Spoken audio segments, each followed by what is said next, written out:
Right, welcome back to the Maximum Cricket Podcast. I'm your host, Munter, and this is episode number 10. Is 10 a start, do you think, Lugsy? Is 10 a start? Yeah, would you what can you claim a start? I guess in Test cricket potentially you could, because maybe not so much in these Baz Ball days as we'll talk about. But back in the day, maybe you've probably faced 50 odd pills to get there. 2020 cricket or one day cricket, I don't know. It's down to balls. So if you're 10 off 4, probably not. But if you're 10 off like 25. Well, it's going to be in the eye of the batter, isn't it? Because if I got 10 off 4, I'd probably say I was away there. Yeah. Potentially it's a start in club cricket. Yeah, you're probably saying I've actually got 15 sort of thing. And then you round up to 20 sort of thing. Yeah. By 3 o'clock in the morning involved, you've got 50 odd. Okay, so as the award-winning listeners might have noticed, we've got Lugsy on board. We've sort of got Jacko on a little later on the newly titled Out or Not Out, formerly known as Is This Cricket. Still no sponsor as of yet, but open as always. Nice. Yeah, we've got a boatload of gherk to talk about, from Test cricket in Sri Lanka to to plenty of white ball series in the UK, plus Coach Corner and much more. If you want to support us, please do like, subscribe, rate and review. It helps the cause. If you want to help out even more, patreon.com/maximumcricket. But in the meantime, sit back, grab yourself your favourite snack and enjoy some couple of idiots talking about the game we love, but not openly. It's a yes bank maximum, the first of this contest. Oh, that is brilliant. It's a hero maximum. On the ground, down the ground, another hero maximum. Lugsy, it's been a while. How have you been? And what snack have you got currently? Well, as you know, it's a bit of a Monday tradition in the household to have a lot of snacks. So we've ran a few tonight. There was a lot of chips going on, standard, some good lollies, breakaway chocolate, which is becoming a bit of a favourite, and then some biscuits. A new apple crumble toffee pop, which wasn't completely well reviewed by all, but I thought you're going to have 3 or 4 before making a real decision. So I've helped myself to a fair few snacks, actually. Nice, leading the way. I'm just going with coffee at the moment. I'm yeah. I'm snackless at the moment. As you know, I've been away, been on holiday, so I haven't stocked the cupboards as of yet, which is unfortunate. It was good to get away, and still keeping an eye on the cricket, as you know, highlights packages do the job. But it's good to spend some time away with some family. Haven't seen them for a while up in the Hawke's Bay. Bit of golf, which was nice and frustrating at the same time. Favourite game, yeah. Yeah, and there was plenty of slices out there, plenty. But good to be home and good to crack into some gherk. I thought we'd probably start with the biggest 3-match series between New Zealand and Ireland over the last few weekends. That's right, we are talking about ODI cricket. Lugsy, I believe you watched a bit of that last ODI series. It was quite clear that this was the only series that these two nations cared about. Am I right? Well, that's exactly right, mate. And probably there was apparently 2 series played, but only one that really mattered to us Kiwi fans. Yeah. Everyone would. I'm sure everyone would have been spewing for blood if Gary Stead lost this series, like another coach. Absolutely. But we won't comment about that too much. So the series between New Zealand and Ireland, I don't remember ever touring there before. Won 3-0 to New Zealand. You'd say that's probably, if you're a betting man, that's probably what you would have betted. However, it's a series that there were a lot of winners, because Ireland probably could have won all 3, and they unfortunately didn't. We just want to run through some winners and sort of, maybe not losers is a strong word, but that is a strong word. So highlights and lowlights is probably the best way. Nice, not so many lowlights, but let's start with the highlights. Michael Bracewell, he's the obvious one. Yeah. Incredible 100 in that first ODI. 190 runs throughout the series. Had more than a run of ball. Didn't get dismissed once. Man in the match in 2 games. How impressed were you of the beast they call him? Yeah, very impressive, wasn't it? Probably probably as you say, the main highlight of that series actually, and even got a wee 2 for 26 off 10 in that second game as well, which is a real string to his bow now, that bowling, but just the clean hitting, very impressive from him. I think you saw, I don't know, I get that feeling, and I could be completely wrong, but you get the feeling, I think, that they want him to succeed, you know? I feel like they, even in the test arena, they're thinking he can do a job with the ball and be very handy, sort of 6-7 as our all-rounder. So I think they're going to give him every chance to succeed now, and obviously he took the chance with both hands this series. Yeah, that's it. And like, I think the writing was on the wall when they gave him that contract.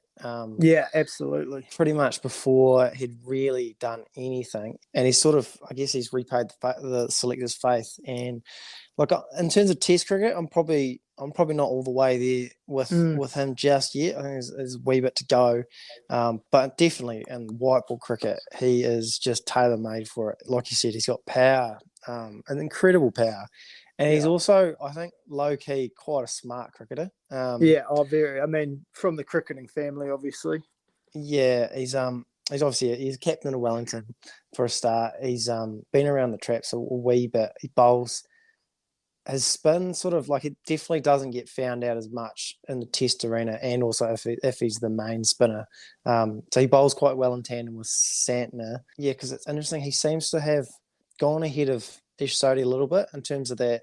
Yeah, that second spinner role, and I don't know if it's just they're looking out for the World Cup next year, which is in India, and they're like, well, we might need 3 spinners or something like that. So he's kind of like niche but can bowl spin. Yeah. If that makes sense. I definitely, I think they're factoring him in big time, aren't they? On that, probably just glossed over a bit, but that innings in the first ODI to get us home, just an incredible innings considering the situation. I think there's a few messages as the boys woke up in the morning of Ireland sort of doing a job on us, and then he just completely turned it around. We had no right to win that game and got us home. So that was, as you say, smart cricketer.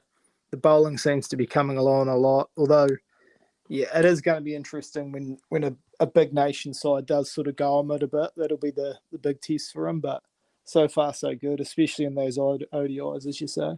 Yeah, so we've got Netherlands again, and we've got Scotland again. So maybe, and then we've got to go to. We've got some series in Australia, I think. Yeah, which will be interesting to see how it goes. So the next, I'll go Irish. I think Ireland cricket as a whole sort of come out winners. I think, even though they didn't get the W. I mean, I know they'll want the W and that sort of stuff. And in particular, I only saw caught highlights, but when you got a guy that's like 21 and he's like 22, this Harry Tector, I mean, it probably won't be long until England snap him up like they did a young Owen Morgan. But in the meantime, Ireland look like they've got a wee star. He averaged about 75 with the bat. I think he already scored a truckload of runs against India in their T20 series. Yeah, so plenty of positives for Ireland for sure. Yeah, big time. I think unfortunately for Ireland, what I sort of saw, and I don't want to act like any sort of body language expert, but they're still sort of at that phase where when they get in positions to win the game, you can almost see like they're surprised to be there still, and they're thinking like, let's not stuff this up, rather than like, let's put the nail in and win this game. So I think the more they can just sort of get in that position to be winning games, get comfortable with the fact that they have a chance to win, we'll start to see them hopefully win a few more games.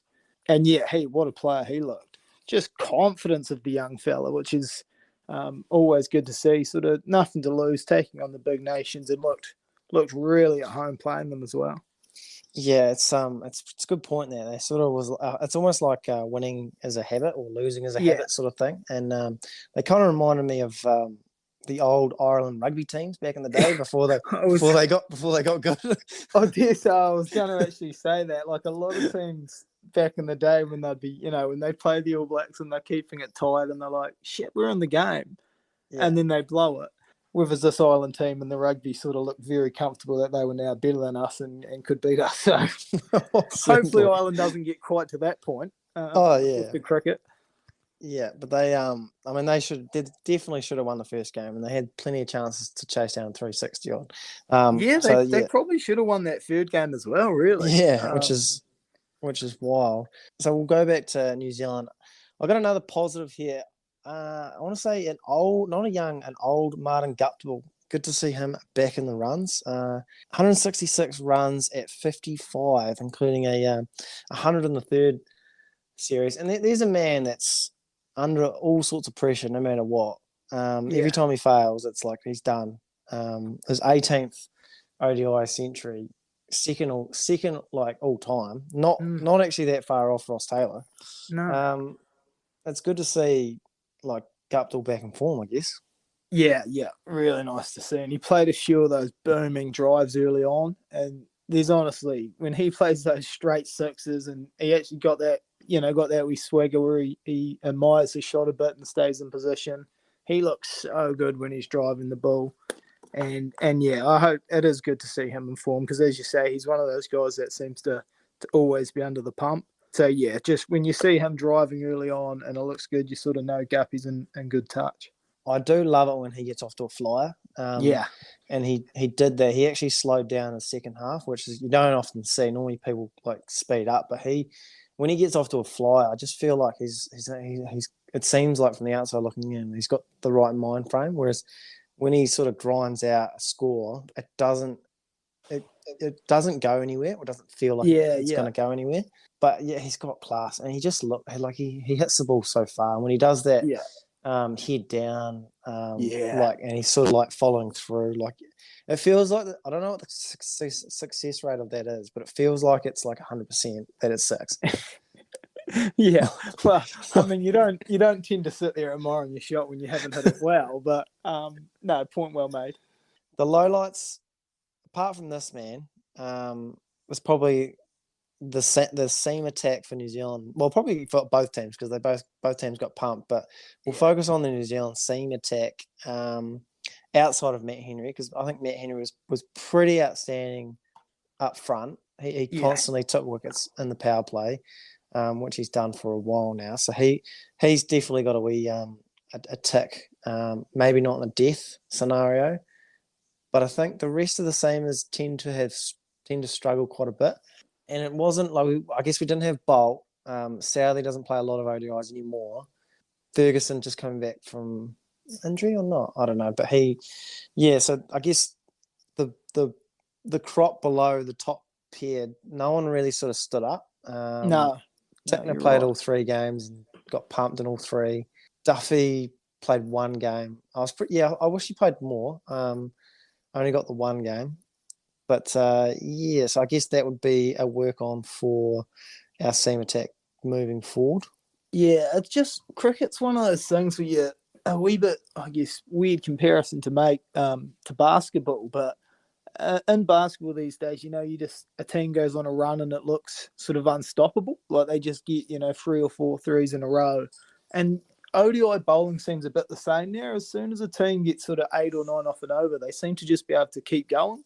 And there's sort of, I don't know if it's just a lack of sort of Yorkers or variation in attacks these days, but it just seems once a team gets going, no one sort of can pull them back at all. And that happened a couple of times to our bowling attack. It just once Ireland were going, it just do 10 and over every over sort of pretty easily. Granted, we were doing the same to them, but it just sort of something I was noticing. Once a team gets away, it seems very hard to stop these days.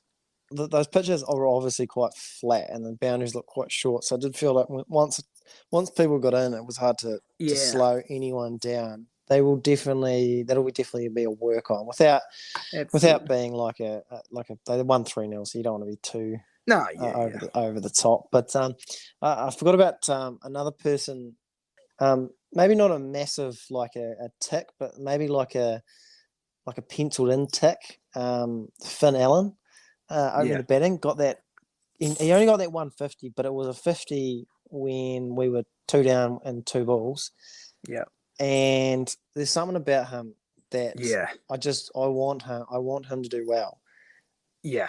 I'm a big. He looks, dare I say, quite a sort of arrogant individual, and I don't I'm not opposed to that, and dare say I think we need that at the top of the innings. So I think he's got a bit about him for sure. When he's getting it away, man, he hits a big ball. And he just, as you say, when he's scoring runs, he looks class. So I'm really hoping he'll do a job for us actually. Yeah, he's got those levers. So he got away 6. So he got 60 or 58, and then in the third game he got like a quick fire 30 on.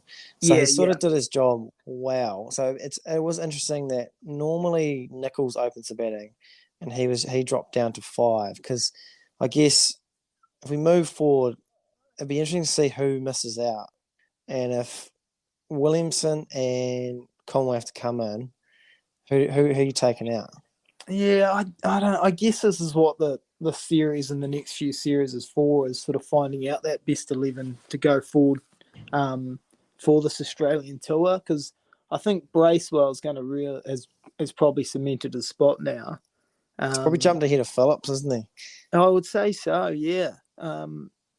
Especially because obviously Phillips offers a little bit with the ball as well, so they're sort of probably in contention for one spot there. Yeah. So it will be hard. I guess it will still depend. They'll get a chance over these next 2 series as well. But I do want getting back to Fennell and him, hopefully to sort of cement his spot for a couple of big innings. It will be interesting to see it though at full strength. Yeah.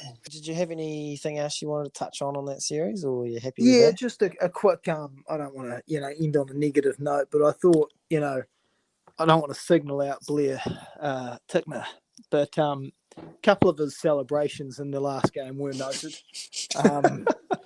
I called him bold. He got a called him bold and offered up a wee double shucker. And not a fan. There's a couple of times where the shucker might be acceptable, sort of on the beach in Hawaii, but not on the cricket field. And then his sort of celebration after he did do the job for us. So congratulations to him. Got us home.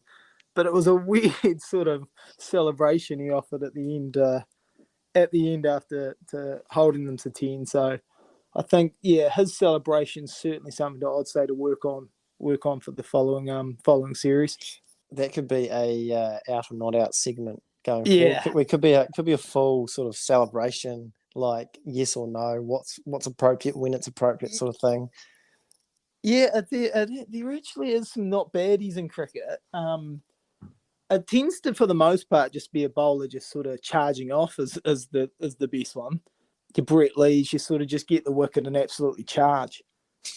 Did you see? I didn't watch the game, but it was England versus Australia rugby, and did you see that England guy? He scored, and it was obviously at the SCG, and he celebrated by bowling, like actually like doing a wee cricket bowl. Yeah, good. Which I didn't mind.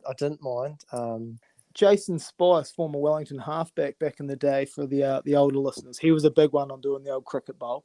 Yeah, which I always enjoyed. Nice. I actually seen I was on the Grey Cricketers story actually. The competition pod. Yeah, neck and neck. But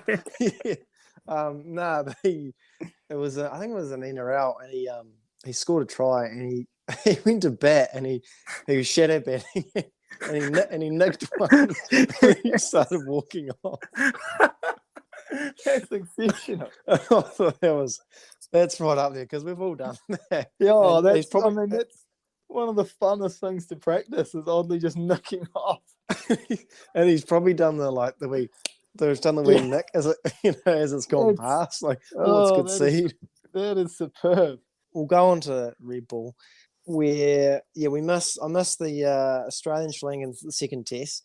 Just before this test started, we actually touted Australia as being the best team in the world, without a doubt. I believe was we sort of were unanimous, and then they've gone out and lost by an innings.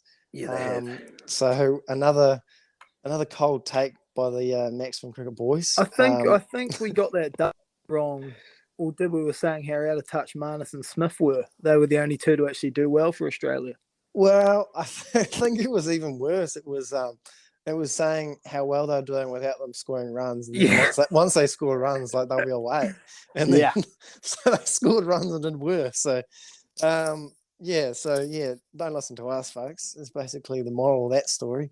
So if I give a quick rundown, so obviously, Marnus and Smith got 100, and Australia got 360 odd, and then basically Sri Lanka just absolutely battered them all parts. Right after, I don't want to touch on our segment later on, but right after Steve Smith suggested that their attack could possibly be too much for Baz Ball. But we will touch on that later on. And they got pumped into all parts. And then just Australia absolutely folding for 151 all out. Jaya Surya, 12 wickets on debut. Not bad. That's it's probably where the highlight starts, I think.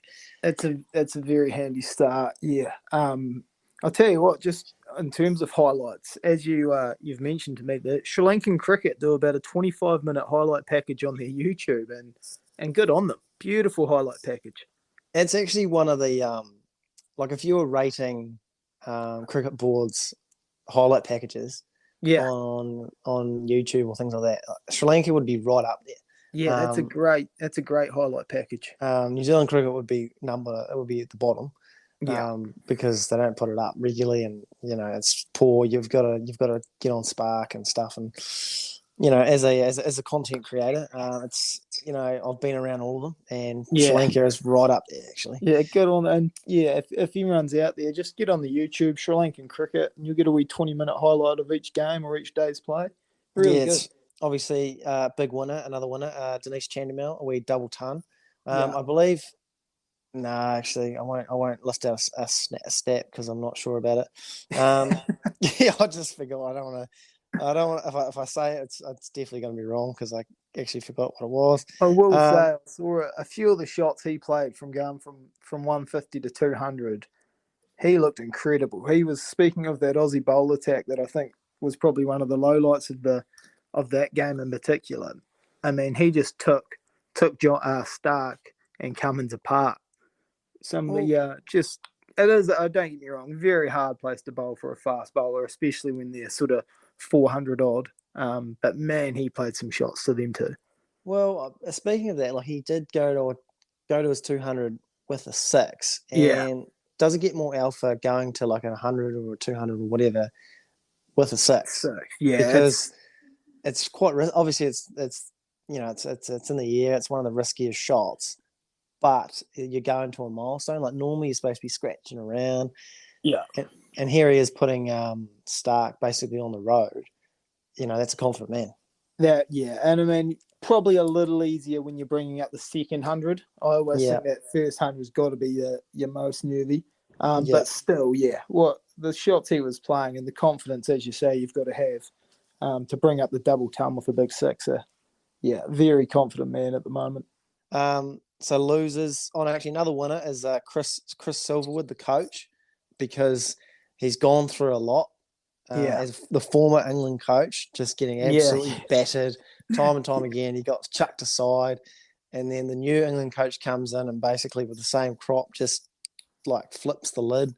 And then he's got to play, like just after that, he's got to play the same team that ruined his like career at England, gets pumped, and now turns it around. And I think there's a bit of emotion from the guy because, I like that to beat Australia. So that's good to see. Losers, as you said, probably our opinions. Because we keep getting it wrong, which is let's never forget we did say Bairstow was going to be a big part of that time. Okay. We're probably worse than our haters. To be fair, we probably need to talk about the wins as well. Well, I mean, you've got to listen to other podcasts, and they sort of just don't talk about their losses, and just sort of focus on what they get right. And I'd say we need to do that going forward. We're actually going the opposite way. Yeah. Okay. Well, we'll move on from that, and then the losers probably, I guess, the Achilles heel for Australia is obviously playing spin when it turns. Yeah. Like they did. Like being bowled out for 150 under pressure, not ideal. Having said that, though, I think apart from that one innings, they've actually done okay. So Yeah, like I was gonna touch on that. It's a weird thing to get sort of pumped in that game, but I think when you're touring over there at the moment, sort of India, Pakistan, Sri Lanka, you almost take away a 1-1, don't you? It's just so hard, especially when you are fast paced heavy, and that's sort of a big strength of theirs. It's just if you don't take wickets up top, it did look very hard for them to bowl over there. So that almost, I know they won't be happy, but end of the day, you come away 1-0. It's not the worst result. Yeah, definitely. And I know they're preparing for an Indian away series, and I think it sort of showed that they're a long way off potentially competing in that. Yeah. Like they're obviously Indians batting is a lot better than India's, and their bowling's a hell of a lot more lethal as well. So Absolutely. look, I think they're on the right track, but still a long way to go. It's probably Definitely not the best team in the world. Oh no! I'll probably still. No, I don't even know in this point. I still think they're top two. Them and India still for me. Yeah, no, fair. Okay. Speaking of India, they've just completed a very successful white ball trip to England. So we'll start with the T20s. So they absolutely smoked England in the first two, and then they lost the third, but no one really cares about that. And then in the ODIs, the ODIs. Well, the first ODI was some Boomer Magics. We 6 for England. It was quite funny actually because I guess like they were talking about the England batting lineup, and the big four were back from the 2019 World Cup, and they're all out for 110. Yeah. And which I quite enjoyed. I mean, I do enjoy England doing well, but I also enjoy them doing poorly as well. Sure. Which is all good. And they did come back and win the next one, but some Rishad Pant magic stole the show. So India won both series 2-1. Yeah. So plenty of did I do winners for that? I don't know if I did. Just the Indian side, was it? Probably just the depth. Yeah. Absolutely. And we'll touch on lowlights as well, but I guess we'll blend it in now. Like basically no Kohli, who's been like a staple. Like it felt like when he was good, he was like the only, like they needed him to be good. Yeah, for sure. And now that he's not, they've just got so much depth there. Like I can't pronounce his name properly, but they nicknamed him Sky. So he played in those T20s, and he is 360. He got a magnificent 100 in the losing side. But he'll probably struggle to make the team. But there's just guys that just come in through the IPL. They can all hit it. They can all whack it. And I think they've actually come out and said, I don't know about the ODIs, but basically they're playing Baz Ball and T20s, where they're just going they got like 8 batsmen, and they just go absolutely hammer and tong and really put the pressure on England's bowling. I think as you touched on, it's the depth in Indian cricket, and it's probably, I guess, the IPL's just really strengthening this each year, because they're getting more and more players just coming through and having that big game experience, and sort of the thing about all these younger guys now that burst on the scene is they all just seem so confident and just so confident in their ability, and so just not worried about getting out or not worried about just going bang from sort of ball 1 or 2, and they're just all so talented that they can do it. And as you say, their bowling as well. Like it wouldn't have been that long ago where them winning sort of any series away from home was, quite unlikely. And even in any form of cricket, I know they lost that test, but they do seem competitive everywhere. So they're a very good side, and obviously I think this IPL is just getting them stronger and stronger in the shorter forms as well. Yeah, another sort of winner. I guess it's another young crop, but he's sort of like coming up now. Is that Hardik Pandya? He's got. I mean, he just oozes class. Yeah, and we haven't even talked about his cricket playing yet. Yeah, Like the man, he's got tats galore. Yeah, It easily could be a model. And then the guy's he can bowl it up to 140 clicks, and he can whack it out of the ground. He's like a perfect all rounder, basically. And that's I think where as much as he's out of form, and one thing Kohli is always going to get credit for is just bringing a sort of a sense of confidence to that Indian side. I think even talking, we've got a couple of Indian jokers at work, and they just sort of, obviously he's just an absolute god over there. But they were just saying how much he brought confidence to that country, which is, crazy to think a cricketer can do that. But the way he played and his tats, and he was just outspoken about them being a force. I think, he's really given that side some confidence, and you're just sort of seeing it now. These young guys that have come through, they would have sort of all looked up to him, and they were all playing that same sort of way he did.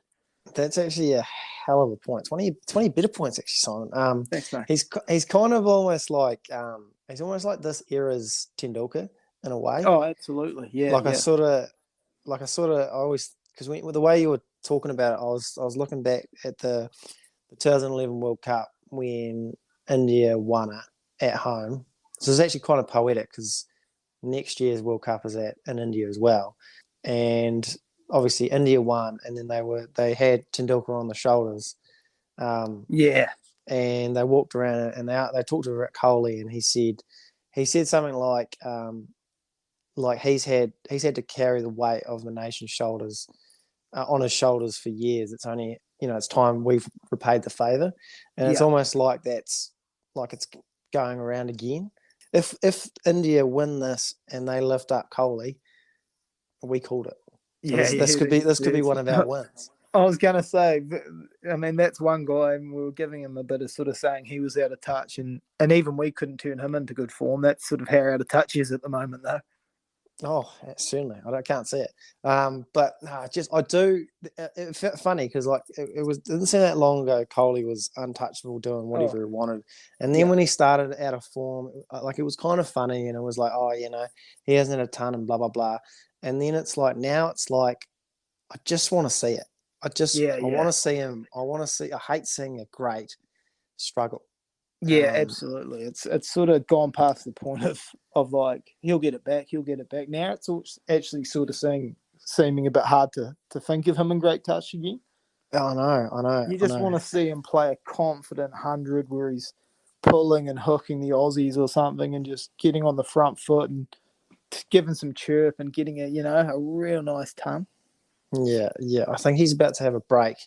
I don't think he's going on the next. They've got a tour to West Indies, some more white ball stuff. So hopefully he comes back from that. Yeah, that would be nice. Did you want to touch on that fake IPL? Did you know much about that? I've read a bit about it. I'll give you a wee blurb.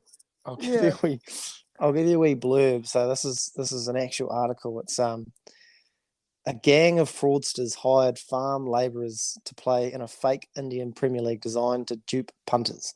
Indian police have busted the scam, which was set up on an isolated farm in the state of Gujarat, and they used a Telegram channel to take bets. They had these cameras all around the ground. It was on YouTube. It's the best part about it is it's horrendous. It's some of the worst cricket you'll ever see. Oh, the quality was poor. Yeah, and it's quite we've got the channel. I've actually got a wee. They've got like. I wish it was still up actually because it would have been good viewing. But they had like the umpires had like walkie talkies, and they wait till the punts come in. And they would there'd be like That's quite smart. It's sort of smart, but in a way, it's like, how does this end? Like, how did you think this was gonna? Yeah, they had got right up to like the quarterfinals or something.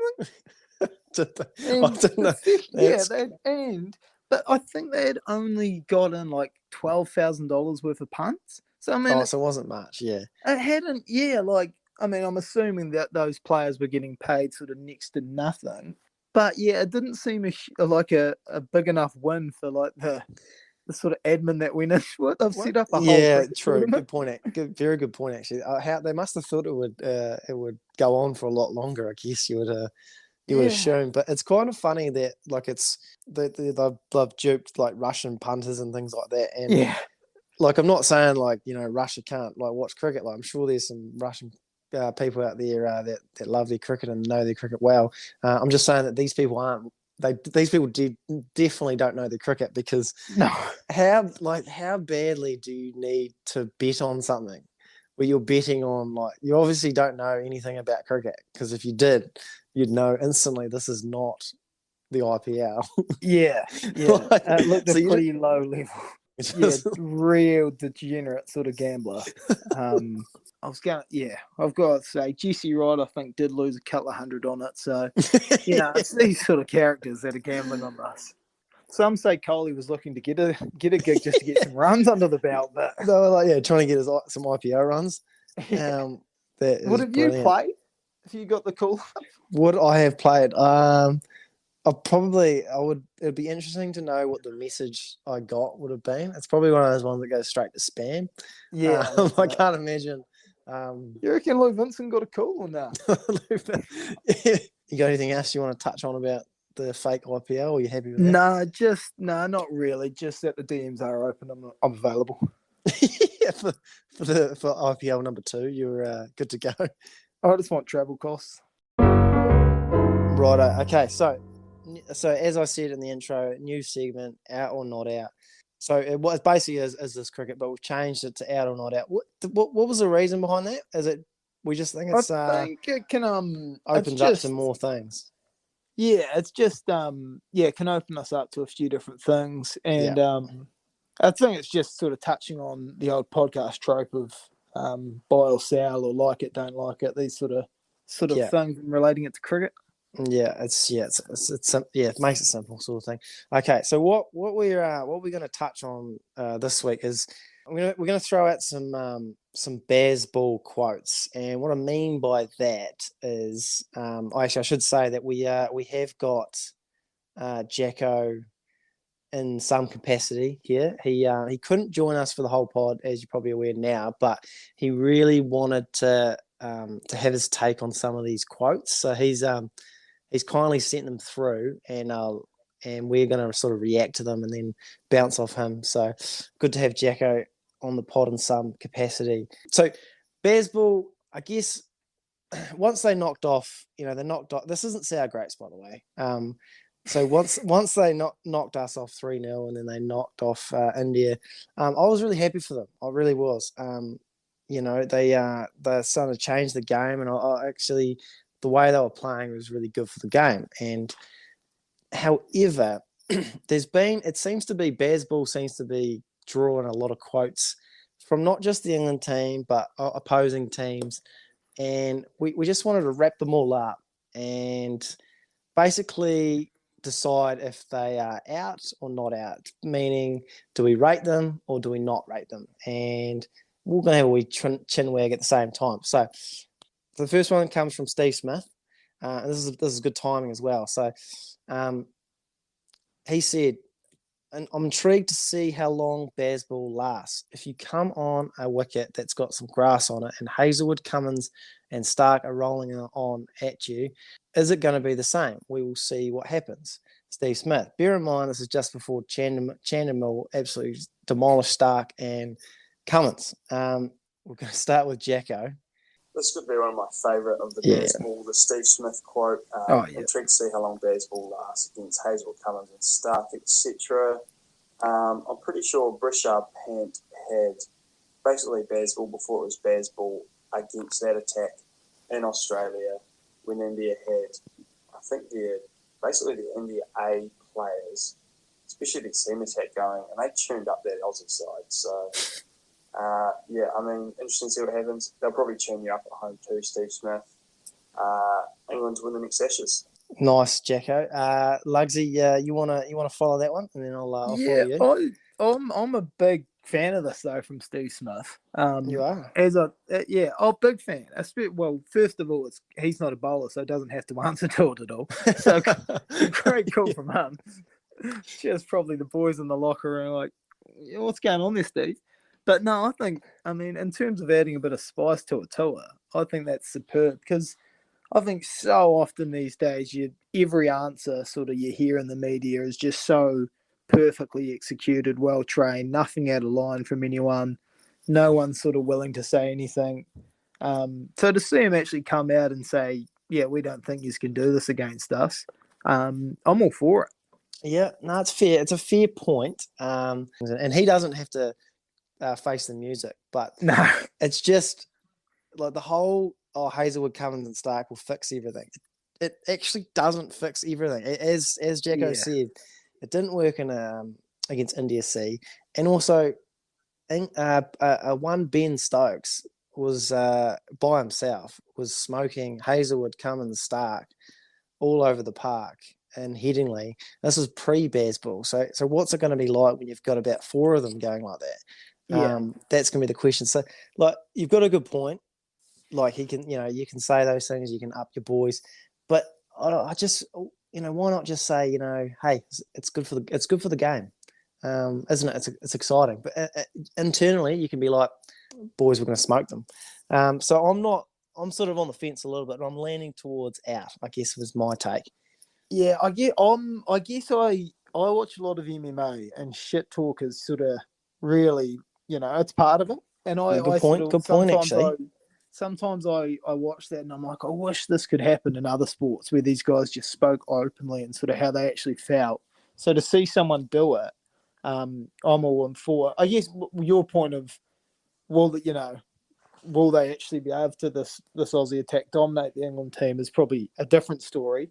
But I'm in on him sort of firing this series up a bit. Well, that's a good point, actually. And if you're talking about the bigger picture, I'm actually all for that.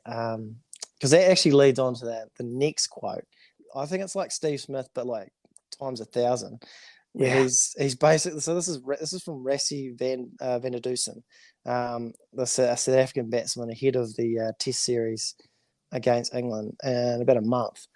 He basically said, let's see them do it against our bowlers. You've got to look at the position they were in before these 4 tests. They were last in the Test Championship. So it was almost a case of they didn't have anything to lose because they were losing anyways. Which it's fucking, to be honest, that's I was thinking that anyway. Let's hear Jacko. Yeah, I mean, Rassie's quote very similar to the Steve Smith one. Everyone's sort of baying for a crack at England now to see what their bowlers can do. I mean, New Zealand had a world-class Tim Southee, Trent Boult. Outside of that, we didn't do great now selection-wise after Kyle were injured, so tough to say there. I mean, India took probably the best seam attack they've ever had to England and got dusted, so yeah, again, I mean, everyone wants a cricket this England side now, so, I mean, it can only be good for Test cricket, but, yeah, I suppose they did it against some pretty serious bowling lineups, so, I mean, it was at home, so the conditions, they know how to play it, looked like it got pretty flat, might be quite spicy in South Africa, but, yeah, I mean, still, just teams baying for blood here, which is be good for Test cricket again, and, yeah, bring it on. Love to see England tip up South Africa. Lugsy, what'd you make of that? Well, again, very similar to the Smith quote. I'm in on it, just for the simple fact of spicing up a series, which it is funny how much this is really getting talked about. Because I mean, you barely ever hear a peep out of these cricketers, and they're all sort of taking notice of this, and it's just getting under people's skin a little bit, isn't it? It is a bit, and to be honest, after hearing a few of these other quotes that we'll hear from, I can sort of see why. But again, and also I like how it is again a batsman coming forward and offering up his team to do the job. But yeah, in on it in terms of, again, I want to make my position clear, in on this sort of stuff for making the interest in the series more and just sort of bringing a bit of life to the Test game. So I've sort of broken it down a little bit, because the part about them being last, and he sort of like kept pointing out and they were losing and things like that. It was nothing. There was nothing false about what he said. Yeah, because it was all factual. So I was a big fan of that, and it was quite funny also. So I like that. And as you said, it's the bigger picture. It's going to create a bit of interest. The part when he said like, "Let's see them do it against our bowlers," it's a bit cringe for me. And like Jacko said, like they did do it against India, and that same attack is like, it's just as good as South Africa's, if not better. So to think that your bowler is going to be better than their bowlers is a little bit how you going. But so I'm gonna give him a not out, just because I rated how hard he went of the other stuff. So I'm going to give him that side of it. Okay, so we'll move on to probably why people are getting a little bit up in arms. I think it's probably a bit of context to it. So we'll start slow and we'll move into it. So I'm going to start with. It's funny when Ben Stokes first said this, I actually rated it, but when you put it all together, it's starting to be a bit how you going. So the first one is after they chased down 370 odd, 3 down quite comfortably. Ben Stokes was quoted saying, "There was a bit of me that wanted to chase 450 just to see what we could have done," which is quite something. So we'll hear Jacko first, and we'll go from there. Now, we've got the whole Ben Stokes wanting to chase 450 thing here, which to me has got to be one of the more ridiculous comments. I think it's pretty easy to say, like, oh yeah, we wanted to chase heaps when we were, I think they chased 350, 3 down, wherever it was. But I mean, the highest successful chase ever is 418 runs, and that's sort of there for a reason. So yeah, trying to give it the big ones after a big chase, oh yeah, like we want the best ever just to see what we could have done. I think his reaction would be much different if they'd been bowled out 445 chasing 450. I bet he would have taken a chase at 350 in his press conference. So that one's just a touch silly for me. Yeah, it's such a hindsight quote to make. It's more of a quote you say to the boys in the locker room after a couple of years. Like, it's more of a, I wonder what we could have sort of chased down there, given the chance. So yeah, it's fun to think that their mindset is like that. But it's certainly, I don't know, it's not something I think you say, and I think it's all sort of about, you've said that once things have gone right and everything. It will be interesting to see, as you say, if they do get bowled out for 440 on one day. I'm sure these sort of quotes are going to resurface with a few people licking their lips. But good on them for having that mindset. But I just don't know if that one needed to be said. This is probably one of the ones by itself I'll allow. So I'm actually okay with it. But like everything you guys have said is true. Like I'm not debating that. It would be funny if they said it, like if they got bowled out for 150 and then they're like, oh, imagine if we could, like, I wish they got 450, like just to see if we could have done it. Your own, like you said, it's a hindsight thing. You're only saying it. The good thing is, I mean, it's not a quote we're going to touch on, but it's just a realistic one from Baz where he talked about we want to sort of push this, and we are going to get it wrong sometimes. So what's good is they've already got a sort of, when they do inevitably get rolled for 86 chasing 300, there is already that, we knew this could happen. So, they're already sort of on the front foot with that one. They've got an excuse built in. Well, yeah, that's going to be the true test because, they've ruffled a few feathers. So there's going to be plenty of people jumping down their throats when it goes wrong. And will they keep being positive? That's going to be the test, I guess. And I do hope so. It's good stuff. Yeah. So we do like it. So it's all good fun. Just remember. So this is probably when it starts to get a little bit how you going. And to be fair, all these quotes are from James Anderson, I think. So yeah, Jimmy sold so. Yeah, really. Quotes too from Jimmy, that wasn't it? Yeah, they're all from Jimmy, and they're from his podcast, the Tailenders.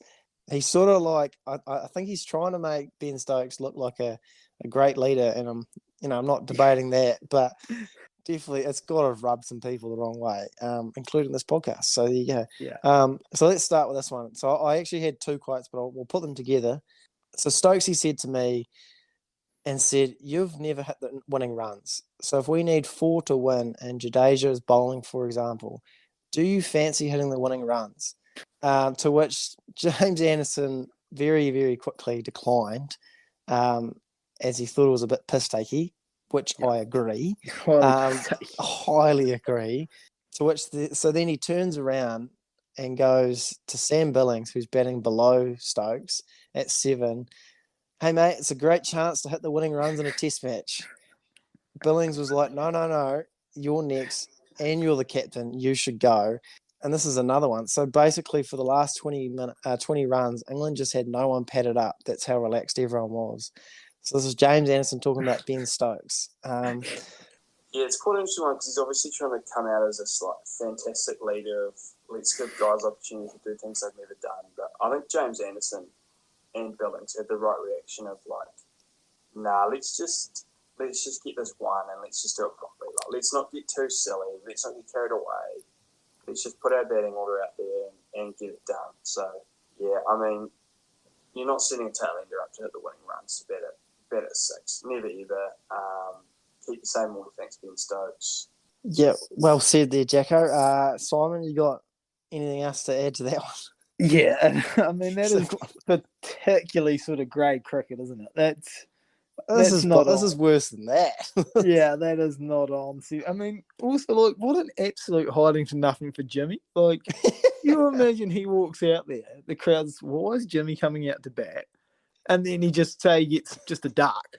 And then post-game, they're going to so what was the plan there, Jimmy? You sort of came out to bat and like, yeah, I was just going to hit the winning runs, but I went out. So, yeah, Stokes, you just sent me out, but I couldn't do it. So, just a weird sort of situation. It just reeks of Stokesy just not wanting to put the boards on and get out there, to be honest, and just sort of... Yeah, you hit the nail on the head there. It's a little bit like Stokes just not wanting to bat. Like you could have just said that, Ben. Like you didn't want to bat, which is fine. But it's this couldn't be more disrespectful to the game, to the opposition. It's a real piss taker. Like there's obviously like, yeah, you're taking the game to new levels, and then there's just taking the absolute piss out of it.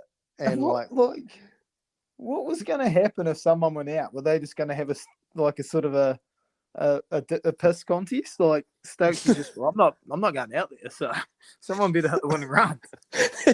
Like if someone walked out, can you, like if this happened in a grade game or a club game, you couldn't ask for them. Like it's like throwing gasoline to a fire. Yeah.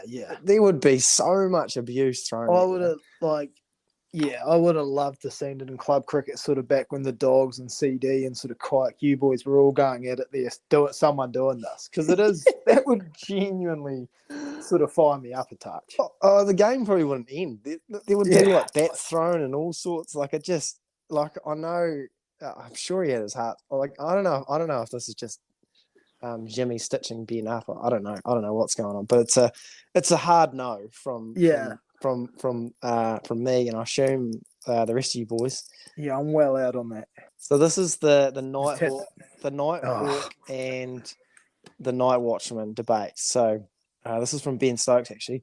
We're going to look at every situation we find ourselves in and take the positive option. For example, we renamed the Night Watchman the Nighthawk. Far out. Is this unreal? Or? Oh wow, it could be dude, but I'm assuming it's real. That was Broady, the Nighthawk. He was going to go out with half an hour to play to try and literally slog. That's where we're at the moment. It's awesome. Ben Stokes. I can't remember the situation this is in. I've got some takes from that, but we'll go to Jacko, who really, this is a quote from Jacko. He's got quite a spicy take. Finally, I'll touch on the Nighthawk scenario, which, I mean, is an absolute farce. What a disgrace. That has got to be the stupidest thing I've ever heard of in Test cricket. I mean, there's some Stuart Broad out there who's now scared of the ball to have a swing at spinners. Let's just bring on Bomber, who won 5 Yorkers, done. See you later. Can't you bowled out. I mean, what an absolute ridiculous notion. Honestly, that's got to be the worst thing I've heard about in Test cricket. That's the only thing I'm out on in Baz Ball. Take your Nighthawk, fuck off. There's plenty of emotion from Jacko. I really would have been nice to have him here actually for that. But where do you go from that there? Well, I think basically you completely agree. This is the sort of, I was listening to his takes before, and as I was reading all these, I was like slightly getting more and more off the Stokes train, and then this one I was like, as soon as I heard the word Nighthawk, I was completely gone. What is that? The Nighthawk. Completely ridiculous. So there's one thing I'm pro on from what I've said, and that's we're going to send him out there to hit spinners. So yeah, fair. I'm completely in on that. But the name, the Nighthawk, and it being Stuart Broad. Now, Stuart, we know you absolutely hate batting. So you're going to be our man to do this job. Get out there and bat, mate. Yeah, it's not good. It's not good for the English. I'm way more out on the sending a tail ender and winning runs than I am the Nighthawk. If there's a scale, I'm definitely like Jacko is obviously quite heated. Like I'm more heated about the tail ender stuff, and so I've got a bone to pick with Stokes, and I'll start there. So there was one situation he actually sent in a night watchman ahead of a Nighthawk. And he talked up a big game, and he said, "Oh, we're going to send in a Nighthawk. We're going to look at every situation we find ourselves in and take the positive option." You didn't do that. You didn't do it. So don't say you're going to do it if you're not going to do it. You sound like an idiot. What's worse is he sent out Jack Leach to protect himself, and Leach was out within the over. I am very in on this. Ben Stokes deciding when he doesn't want to bat and sending other guys in. But the idea, because I've actually never understood a night watch personally. Like I've always thought, like if you're gonna send out someone to just slog, why don't you just send out a batsman? Like just send out the guy that's next in. Like you're probably like so I never really understood that at all. I'm not completely out on it. I want to see it. I want to see it though. So are they saying they've got Night Watchman and Nighthawk? Is that what I'm led to believe here? Well, he sort of said that they're going to take positive, so that they're going to. Yeah. So did they send out Jack Leach as the Nighthawk instead? And he didn't. And he just nicked one of the second slip. He was getting very confused by these names and didn't know the Nighthawk meant he was. So it sounds like we're out. We're definitely out on the name, and you boys are definitely out on the situation. I'm not. I want to see it before I'm out on it. I'm out on saying things and not doing it. I don't know if I'm as out as Jacko on the situation. I'm definitely out on renaming it. That's what stood out to me. Have you seen Top Gun? Because it wouldn't be a bad name for one of those sort of situations. No, I haven't seen the new one, but I would love to. But yeah, that does seem like it. Sort of, I'm not out from the old Nighthawk's not bad. I'll probably will use that in other areas. I just don't know about that on the cricket field. We're gonna have to use that for something, That's quite something. Starting today, you will play like winners, act like winners, and most importantly, you will be winners. If you listen and learn, you will win basketball games. And gentlemen, winning in here is the key to winning out there. Yeah, move on to Coach Corner for another week. We have our first email into the pod. So that's prompted me to let you guys know if you want some help on Coach Corner, flick us an email at maximumcricket21@gmail.com or a DM on Insta will do the trick also. So this is from Max. So, dear Munter, I have been listening to the pod and was wondering if you could do a discussion on off-spin variations and when to bowl them for a young off-spinner on Coach Corner. Yours sincerely, Max. Now, first off the bat, that is unbelievable manners. Thank you, Max. I mean, how could I not address this? I guess, look, I do bowl off spin, but I bowl it poorly. I don't turn it a lot. Most of my wickets were basically because people couldn't play spin. That's probably it. But this is what I do know. So that the type of variations you've got. So you've obviously got the normal off spinner. You've got the top spinner, which is a bit more bounce, a bit of overspin. You've got the arm ball, which goes on with the arm, a bit of a swing. If you're a right arm off spinner, it's going to swing away like an away swinger. And then you've got just like generic change of pace, kind of like Daniel Vettori. There is a doosra. Look, there's plenty of world class off spinners that have done a job without bowling a doosra. I'm not saying don't develop one, but if you want to, great. If you don't, that's great also. So I don't know anything about bowling it, so I'm probably not going to touch on it. For me, I wasn't a big spinner of the ball, so I basically just varied my angles of the crease, and I bowled sidearm deliveries, which cut, that sort of skidded on, and I bowled just trying to vary my pace. And that's pretty much it. That's all I really did. So change of pace was a key. But in terms of off spinner and top spin bowling, generally they say if it's spinning big, you want to get the side spin going. So you want to get the off spinner going, and it's going to turn. And then if it's not turning, that's when you get the overspin. So kind of like Nathan Lyon in Australia. So when he's in Australia, he bowls a lot of top spin. It gets that bounce and that drift, gets a lot of bat pad. And then when he's in the subcontinent conditions, he bowls a bit more side spin, tries on those raging turners. So that's those ones. So that's when to bowl them. In limited overs, that's your change of pace is going to be quite key. If you look at up some Daniel Vettori clips, he's like the master of it. Like didn't turn a ball for the last 5 years of his career, famously. Like just on a dime, different. Like he'd bowl perfect line and length, but like for all 5 balls will be different pace, so it's really hard to time. That's pretty much it. So without knowing your age, I probably can't tell you a great deal more. Lugsy, I know you don't bowl a lot of spin, but have you got much else to sort of add on that one? Yeah, you've covered that pretty well, mate. Well, I just want to, what was the spirit of the question there was sort of what variations do you need when to bowl them? What was the... I guess he said wondering if you could do just a discussion on off spin variations and when to bowl them for a young off spinner. So I guess we don't know. Yeah. Yeah, it's going to sort of depend on how young the wee fella is. I think that the key with any variation is sort of and when to bowl them or having confidence bowling them is how good you are at them. Is going to factor it in. You've got to get your stop ball, I guess. Any bowler, I'd get that dialed in first. So get your stop ball, as you mentioned, Dan Vettori was probably one of the best we've had of just being. So you've always got that in the pocket, and then your variations are what you can use sort of when you need to. It's also going to depend these days, I guess, if you're looking to take wickets, if you're in that sort of zone, or if you're looking to just restrict. So Dan Vettori was more of a restricting bowler in the later years.